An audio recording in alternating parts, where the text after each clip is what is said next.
दादा, आपण आता हा काळा मसाला भाजून घेत आहोत. आता आपण प्रथम गॅस चालू करूया. कढई ठेवून त्यामध्ये थोडंसं तेल टाकायचं. त्यामध्ये थोडं हळद भाजायची अगोदर, नंतर हिंग. हळद भाजून झाली आपली. आता आपण हिंग टाकू.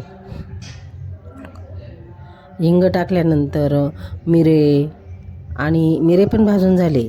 ओवा, जिरे, दालचिनी, लवंगा हे सगळं आपण भाजून घेत आहोत. कांदा भाजत आहोत. मिरच्या, धने आणि खोबरं किसून घेतलं आहे. खोबरं पण भाजून घ्यायचं. आपला आता हा सगळा मसाला भाजून झाला आहे. आता आपण तो थंड झाल्यानंतर आपल्याला कांडपमध्ये जायचं आणि मसाला काढून आणला आहे आपण. मसाल्याचा आपला कलर किती छान आला आहे बघा, आणि वास पण इतका सुंदर येतो आहे. आता पुढील सगळे भाजलेलं तुम्ही बघून घ्या आणि धन्यवाद.